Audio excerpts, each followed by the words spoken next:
How's it going, Laser Bruce? I'm Puppy Sixkilla. Welcome back to Disco Elysium. We got the tape recorder, it's snowing. Hard. We had a place we were meant to revisit when it was snowing. We got so much to do. And we need to go to Billy Magene's apartment, which is where the smoker guy was. We'll get to that as well. Lots to do. But first things first, we need to get Gate to let us sing karaoke. That's job number one. Gate. Hey, was there something you needed? I need to sing karaoke now. No, you don't. It's not happening. You need to approach the situation logically. Ask him why he has a PA system installed if you can't use it.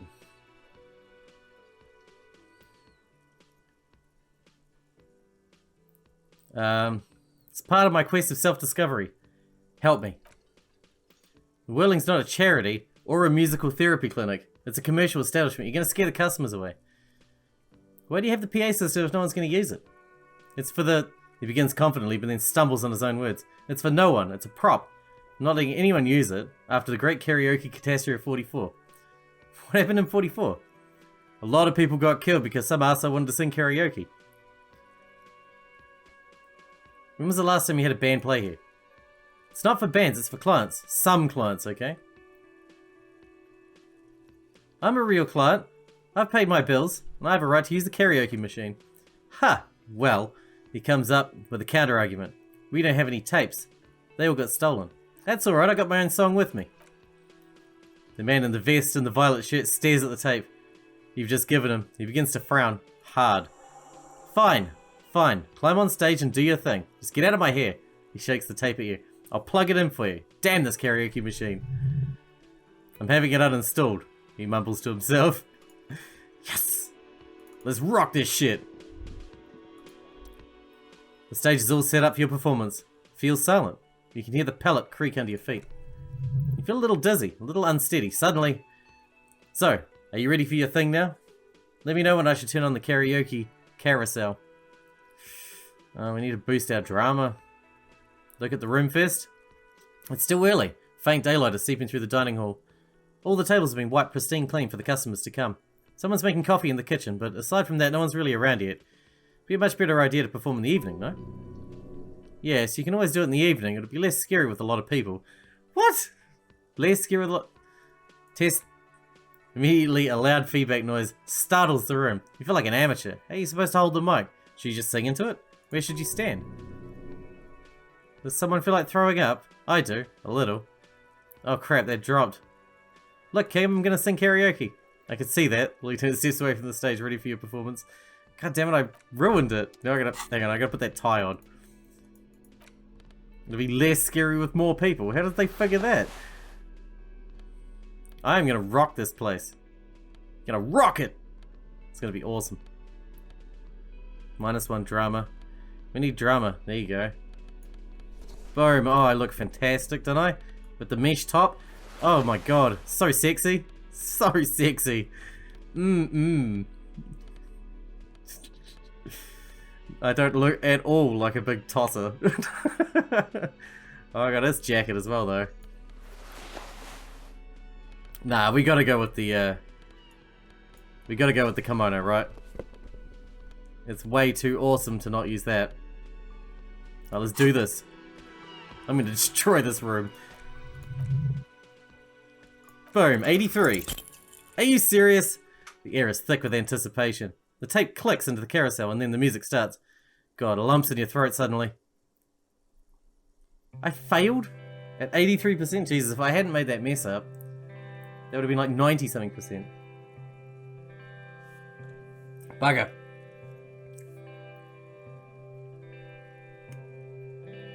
I would often go there to the tiny church there.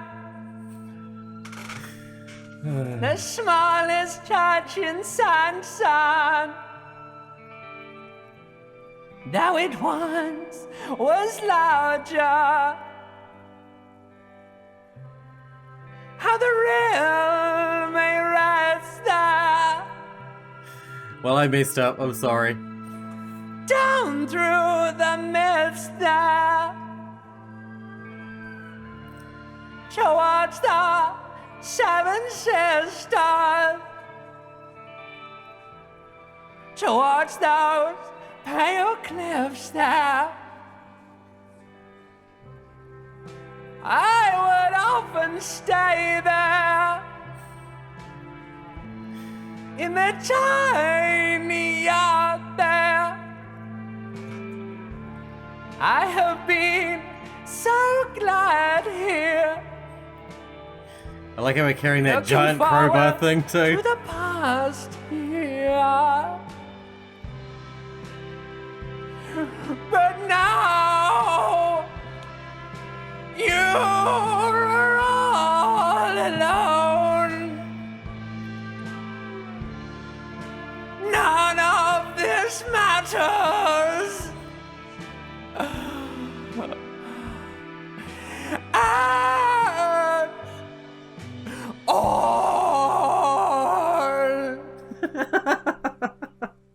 Are we gonna get a chance to do that again? I would often go there to the... Oh, yeah. Do you hear that? The most pathetic applause in the world, made of pity. No matter the time of day or how small the audience, this is a pitiful applause. Say, you didn't like it, huh? Your words echo in the karaoke mic. They sound sparse. The room is almost empty. Quit yelling into the mic, you hear from the union booth. I'm up here singing my fucking heart out, and it's good enough for you fuckers? Is it good? You hear, or think you hear, uncomfortable shifting around, a bit of laughter maybe. No one's saying anything. I'm gonna unplug the mic now, okay? Fuck you, I gave it my fucking best. I gave it everything and you shit on me. A voice from the back squeaks something. It's definitely laughter. Someone walks out of the room by the front door. Some woman. Is it because of you? I sang about how I feel. Fuck all of you, scum. That's it, I'm unplugging it. He presses stop of the tape carousel. You hear a little whine of feedback and the mic dies in your hand. Let's go, officer. The lieutenant closes his notes. These people wouldn't know a good performance if it bit them in the ass. You liked it? Detective Dubois? He bows lightly. It was downright tragic. Now let's go. To him, being a cop in the RCM was truly expressed in that performance. I love Kim. He's so lovely. Let's go. With so many loading screens to get this far up. It's crazy. I was just thinking, what a nice day for questions pertaining to a murder investigation. Indeed. Indeed. Want to talk to you about your room? That door there. Do you know it leads to a downstairs elevator? I did not. She takes a drag of her cigarette and smiles. Mystery solved then. I kept wondering where it led. There's a peephole on the other side looking into your bedroom. A peephole? You mean like a hole in the wall? Yes, looking into your bedroom, miss. The lieutenant points to her window. The unmade bed is visible through the glass. Okay. There's a pause as she processes this information. Do you think it's somehow connected to me? It could be connected. Okay, do you have any way of knowing how long it's been there? Unfortunately, I don't know, but if I were to guess, long enough. The perforation is under the bookshelf in your wall. It should not be hard to cover with some tape. If it is reason, who do you think made it? Shit, I don't know. Maybe it's been there for a long time. Maybe the local kids use it or something. I don't know. She does. She must have some idea. I'll be fucking covering it up with a lot of tape, that's for sure. Was there anything else back there? You must have some idea who might have been interested in making that hole. Honestly, I have no clue. Yet. Maybe it's something she's keeping for a later move when she's more sure of herself. There were tracks on the floor. They're recent. That isn't good. She feels like quarry encircled. Her eyes dart to the door. It's an old pinball workshop. The room back there. This place used to be a pinball arcade. Okay, she smiles. I'm glad someone's had fun. That's all for now. What else we got? Titus Hardy gave us a recording where the deceased states his intention to commit rape. She puts her coffee cup down. With a soft ring, as the porcelain meets the metal table. Did he? A smile flits across her face. I never said he was a good man, or that he had good intentions. Only that he was never bad to me. She doesn't care. If anything, she sounds amused. On this tape, he specifically identifies you as the target. Where'd you get the recording exactly? It's intercepted radio chatter of the deceased, recorded via a decryption station. It's authentic enough. She arches her brow. Does he say he's gonna do it Soldier of Apocalypse style? Those are the exact words he used. Yeah, that was practically his pickup line. She picks the cup back up. Her memory surfaces in her tired neocortex. It's not entirely unpleasant. Did he say whores a lot? Was he pretty much on the verge of doing it Lee Shimin style? Yes, the word whore was mentioned. He liked the way it sounded when he said it. As to Lee Shimin, the young woman lights a new cigarette with the butt of her old one. He wasn't actually there. He didn't do a tour, or at least he didn't tell me he did. Would have been overkill anyway. He lived his own little leishman. It was his everything. Why say things like that? Machismo? Yes, he was bragging. Oh no, I'm pretty sure he did all those things. He then integrated them into his idea of normalcy, to keep on living, until they just sort of turned into his, she thinks, what's the word I'm looking for? She's quite observant about the human character, trained to observe even. Coping mechanism? Running joke. I was going to say running joke. And it sounds like you didn't even get the good bits. Lily's punchlines got way, way funkier than that. He was like the Seminese conflict, the Lee Shmin massacre, and the 36 famine in Yeesit, all rolled into one person, then cast in Irenaeus ceramic armor, which he wore in bed and in the shower. And he spent time with this person romantically? We're all scraping up any happiness we can find, officer. Going around with our little scorning sticks, you, your first love, Mr. Lee Shmin here. Did he tell you that he'd actually done any of those things here in Martinez, I mean? No, we were too busy laying waste to our nervous systems to direct any of the fury outward. He seemed, she thinks, he seemed happy, I guess, at ease. As much as a man like him could be. Kind of a man was he, before you go? Ask for details. She seems okay to talk about it. Thank you for clearing that up, miss. He turns to you. Whenever you're ready, I'm interested to hear what Titus Hardy has to say now. She takes a very small sip of her coffee and smiles. Now that you've had some time, can you tell us more about the victim? Like, for example, his name. Actually, officer, I didn't know his name. I just called him Lely. A nickname? I guess. It came from Lelystad. It's short for that. And it was his army name, apparently. He said his real name wasn't his. I tried to pry it out of him, but it was no use. Lelystad, that's a good start. The lieutenant writes it down in his notebook. Then tears out a page and hands it to you. We have a few questions you can help us with. A few things a field autopsy alone can't answer. The young woman cranes her neck, trying to catch a glimpse of the page the lieutenant passed you. On it is the list of autopsy observations, recorded neatly in blue ink. Everything left to be clarified is in the column on the left. Where is Lelystad, the place, I mean? In Oranje, officer. It's, I think municipality is the term. A nowhere town there. The Lelystad municipality has few boroughs and even fewer cities. It's made of agricultural plots, near the border of Gottwald. Executive summary, cows, silo, and wheat. You were almost right, officer. Lieutenant shakes his head.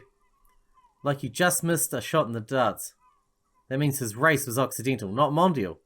I'll update the form. You were both from Oranje? Yes. We were compatriots. Did that bring you together? No, he was too old for that. And from another part of Oranjerik. I didn't even understand his accent. What brought us together wasn't Oranje. It was bad habits. Sex and alcohol. Speed probably also. No love for Mother Oranje. But wasn't he a soldier? This could be worth pursuing. Military man but not a patriot. No, he left the national service after they taught him to do what he did on Simonine. He wasn't the flag-waving kind. He was the making money kind, killing people kind. He was by no means a stupid man. She takes a long drag of her cigarette, then washes it down with coffee. A people person, a small platoon leader, certainly not a patriot. You don't seem much like a patriot yourself. She hums. There's nothing on Monday. The old world is dead and we both knew it. Maybe Oranje did bring us together in loathing. I love Revachol though. She looks around, the wind in her hair. I hope she loves me too. How old was he, miss? He was 42. 42, are you sure? I would have had him at about 50. He had many scars that made him appear older, but no. Memory makes her smile. We even celebrated his birthday, some weeks ago. It was a funny 2 days. He had little reason to lie to me. Looks like you were right, officer. Lieutenant taps on his notebook once, as though assigning some kind of point. Points are good. Have one, you old dog, before we all die. Better not to mention it. The young woman looks at you, then the lieutenant, then you. His eye colour. Blue, light blue. They were like... She stops, her eyes half closed, then continues, like little blue galaxies, you know? It was strange seeing those eyes and his fucked up face. Pardon the swearing. She takes a drag. I do him an injustice. He wasn't ugly. And he had a beautiful soft voice. Very surprising, with what all the scarring. It was quite something, watching him speak. He had a combat wound on his chin and mouth. Yes, severe. She seems to enjoy the word. Made him look like half his face was cracking away in some strange smile. That and those eyes. It's clear she was very much attracted to him, and still is. Keep it to yourself. She shivers slightly. Oh yes, the lieutenant suddenly remembers. His hair, if you can remember. It was light brown, almost blonde. He darkened it with brilliancy. Made it oily. Not nice to stroke. I couldn't convince him to leave it alone. He had a tattoo. What did it mean? Oh, she smiles. That. It was an Iranian's map of the waterway. Sure, waterways. It was mostly for showing off to chicks, though. How so? How? He leans back. Imagine him lying in bed. Freakish musculature laid out on the sheets. Scarred, of course. Tattooed. The sheets are dirty for some reason. Is this Iranian's lit? Yes. This is the very essence of Iranian's lit. A moment's respite. Dark and hopeless as the struggle itself. She leans even further back to demonstrate. He's smoking and drinking, of course, and his chest and shoulders and arms are studded with stars. Tens, hundreds of them, maybe even thousands.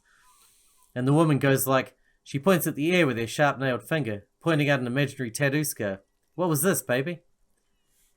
And he says... She lowers her voice comically. That was too hardcore. Don't ask me about that. So she goes, okay, what's this, baby? And he's like, saw some bad shit there, killed some loincloths. And so it goes, star after star, port after port. Third world country after third world country, and he's done horrible things in every single one of them. You were the woman in this. Oh yeah, she nods. Can you tell us precisely what they mean? No, thank you. She does not take it. I've seen enough of him dead. I can tell you what they meant without looking at them. She pours herself more coffee. Go on.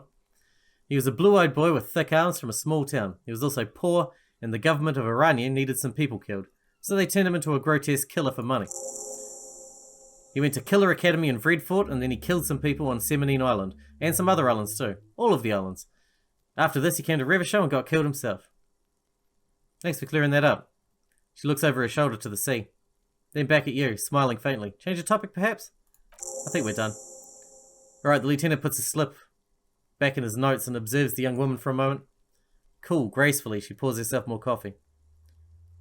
This assault, do we have any more to do that? Are you sure you weren't raped? I'm 89% sure. So you're not entirely sure? You know how it is. Do you? Actually, I don't. She flicks a bit of ash away. Maybe you don't. The ash lands on her jumpsuit. She brushes it off. There are numerous cigarette burns on those silvery scales. Easy to see now that you're closer. In conclusion, officer, I'm going to go with a mild to medium not raped here. It's a serious matter. I need a serious statement. Serious? She takes a long, hard drag on her cigarette, then stretches her neck. You hear creaking in her shoulders. Let me make this 100% clear then, officer. I was not sexually assaulted. Would I be this flippant if I had been?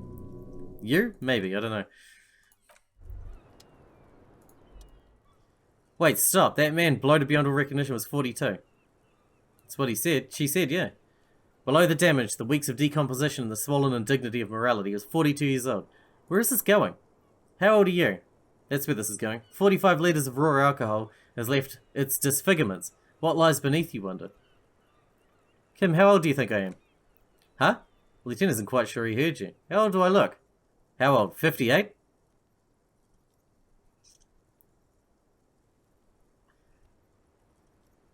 Oh my god, that's really old. Really? You asked me, he shrugs. You're probably right. That's about what I look. Actually, make that 54. He squints. Alcoholism has severely impacted your appearance. And I was wrong about the age of the deceased. Wait, this requires scientific measurement. Bring it on, I'm not afraid of the truth. Oh, it's a thought. To the laboratorium. To the laboratorium. Away! We got 4 skill points. Dude, we should start learning some more of these.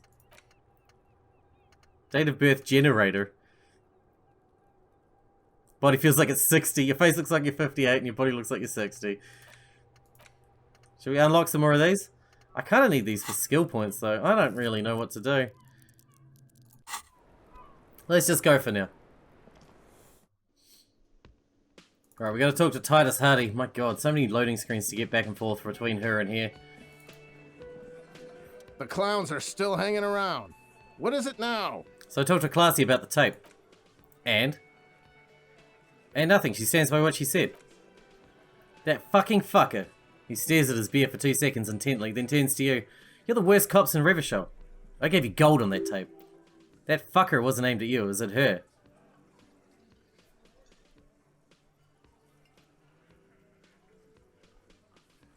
She pretty much laughed it off.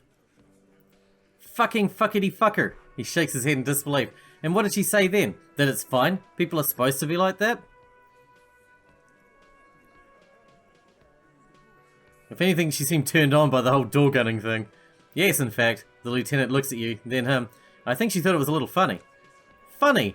Titus mumbles, his lips barely moving. No good goddamn psycho whore. Seems like they wanted to give Classy a second chance to play along, and she still didn't. Alright, he slams his giant fist on the doorframe. Oh fucking righty then. I guess it's good then. That fucking... Please try to control yourself in the presence of visitors, Titus. Her voice a bit softer than earlier. Titus rubs his chin with his palm, as if trying to grind it smooth. This is just perfect. Just fucking perfect. Any thoughts on this, lawman? Women are crazy, irrational. That's what you're thinking, right? Also, your fists are itching for a bump. What, you want to fist bump him? I think you had a lie plan, but you didn't play along. I asked for your opinion, not a bedtime story. Tell it to your grandma. This tape was your last chance for her to do what was planned. But she didn't. She knows she can't lie to us, unlike you. Fantastic, so now you remembered how to do your job. He despondently glances at his beer. I'm so sick of this piss. We should get something harder in here. Yeah, guys, we should get a party going tonight. Why? He looks at the old man in the corner. Maybe not then. Success. They admitted to unlawful collaboration to derail the investigation. Be straight with me, Titus. What really happened? I already told you. He put his giant face in his hands and sliced. We fucking hanged him. Come on, Titus. We know you didn't hang him. He was shot. He taps on his notebook. I know you're tired. So am I. Why don't you just... You know what? He gets closer. I am tired. I'm tired of you and the whore upstairs. Next time you see her, tell Titus said, fuck off. He throws his beer can down. This is the petulant rage of someone who's at the end of their wits. That lying, scamming... We're done. This is over, you understand? Your little investigation is over. Yeah. There's a silence in the room. Elaine starts saying something, then thinks best not to. On the floor, beer drips out of the can into a small puddle. No one does anything about it. What is this funeral shit? We need some beers in us. He looks around. Bartender, 25 beers for the Dockworkers Union. Why don't we make it 40, huh? The mayor shouts from behind the counter. Why don't we make it 100 beers? You're not loud enough. 100 beers, now we're talking. Glenn livens up. Hoppity hop over here in the cafeteria manager. The window might be closing. The more beers they get in them, the less cooperative they'll be. Fuck. Push Titus on the tape. 72%. Rhetoric. Just do it. Damn! How do I keep failing those? I don't understand.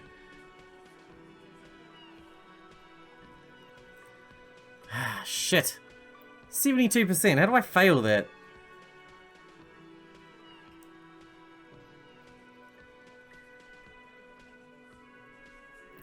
Classy is playing them like a fiddle. Tell them how bad they got played and they'll tell you the truth. There are many ways to go about it, all of them really good. Okay man, it's clear you're being played like a fiddle. No we fucking aren't, arsehole. Glenn jumps in shouting, no one's fiddling anyone in here. No Glenn, I want to hear this. Who do you think is fucking fiddling me? Who do you think? I think you're losing it, fiddle man. No, this fucking suicide carny is trying to get me. This ain't gonna work with Titus Hardy. He looks you in the eye. Put the fiddle down or walk away. It's that simple. He'll put the fiddle down. He turns to you. Put it down, officer. Shit! How do we fail a 72% check for rhetoric? That's pathetic. Level up. Rhetoric's one of our best stats. I'm gonna blow this check out of the fucking water this time. Okay?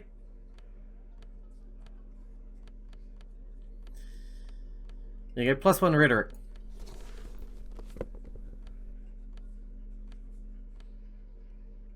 Anything I'm carrying have minus rhetoric. If it does, get rid of it. Be good. Let's destroy It's it. you again. What is it? 92%. Are you serious? 92%? God. What the fuck? I don't know what went wrong last time. You've seen so many good ideas here. Make them all see they're puppets on a string.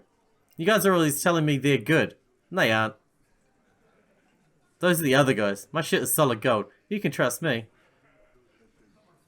Can I? Those ideas look really bad. Oh, you don't like these arguments. Let's see you come up with your own then. Come on, everyone's waiting. Where are they? Whatever. Just do the fiddle thing, Simon. Be artistic. Even if you've already done it. Do it again.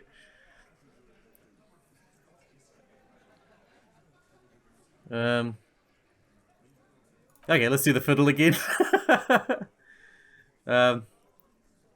You promised it'd be good options. Where are they? Oh, you want good options? Here we go. So good. Perform a dramatic finale on the imaginary fiddle. The hunter becomes the hunter. He shakes his head. A little tip for you, cop. Next time you're gonna try to fuck with someone's head, make sure you're not fucking there yourself. I don't understand what happened. Alright, let's put another point into rhetoric. Let's waste more fucking skill points. It's nearly at 10. It's you again. What is it? 97%. If this fails, someone is fucking me.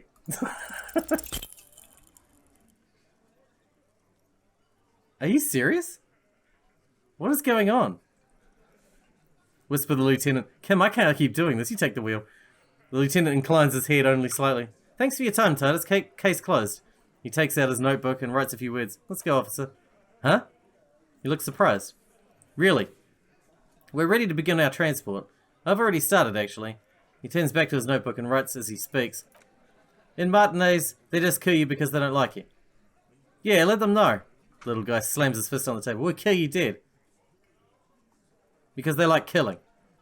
Yeah, we like it. It was fun. Wasn't it, guys? He looks around. We had a great time. It wasn't for your fucking entertainment, Dennis. He gets a hold of himself. They'll kill you, he jots down, because they think it's funny.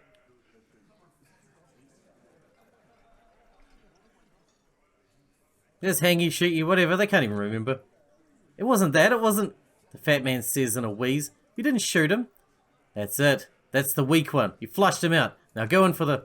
Officer, you will be the next if you don't shut up. The old man reaches for his belt, but his voice is strangely calm. He's onto you. He knows what you're trying to do.